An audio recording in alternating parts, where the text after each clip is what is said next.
it's Angela from Boys and Girls Club of North Alabama again with another Try It Thursday activity for you to do with your kids at home.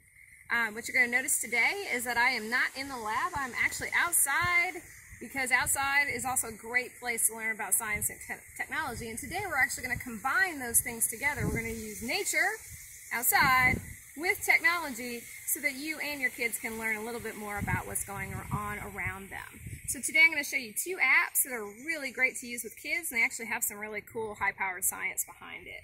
The first one is a bird identifier app. It's called Merlin, M-E-R-L-I-N, and it's from the University of Cornwall Lab, which is a really famous lab that does a lot of work with birds.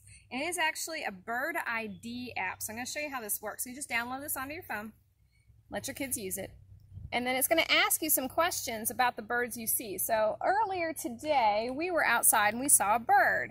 So I'm going to click Start Bird ID. Then it's going to ask me where I saw that bird. It's because it takes some location data. You don't have to put that in if you don't want to, but it actually does help a scientist if you do that. So I'm over here in Madison, and then I saw the bird today. It's going to ask you, hey, how big was that bird? It's actually going to give you some pictures here. Was it really teeny tiny like a sparrow, or was it giant like a goose? This one was kind of in the middle, right about here. Next thing it's going to ask you is, what were its main colors? This is a almost completely black bird that we saw. And then it's going to ask me, where was the bird physically? Was it sitting on a branch? Was it in a bush? Was it on the ground? This one was on the ground in our backyard. And it's going to give me a list of the possible birds. It was not that bird. So I'm going to go over here to this list, and I'm going to look through about which one I had. So I really think I saw a brown-headed cowbird. And then I didn't even know we had brown-headed cowbirds around here, but apparently we do. And then if that's the one it is, you say, yes, that was my bird. And then it actually identifies that bird and sends it to the scientists at Cornwall University that actually can learn more about it. So that's our first bird. So you could go outside with your kids and learn a whole bunch about birds that you may not have known yourselves because of this cool app right here. So the other app I'm going to show you today is one for plants. And this one works a little bit differently. Oh, let me find it real quick. It's called Plant Identifier. Let me make sure I get this loaded in the right way. And this uses the actual camera on your phone to learn to do some ID for you. So what you do is you take a photo. So I'm going to get this lovely tree right here, and I'm just going to take a nice photo of it and go, yep, there's my tree.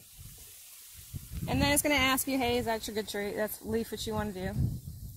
That's going to ask you what type of thing you're going to see. So you can take pictures of flowers, of leaves, of fruit, of bark. This is a leaf. And then it's going to think for a while, which is very exciting.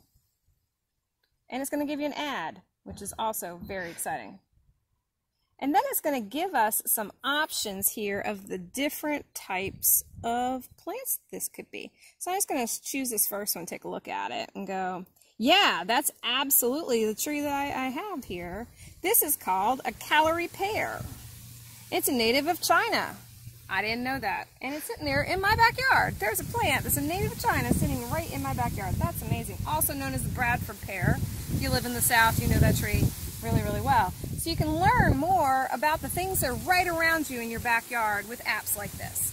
So we encourage you to go out and try something today because it's Try It Thursdays. We hope if you got cool things that you do, take some pictures, put it in the comment box for us below, and we will see you next week.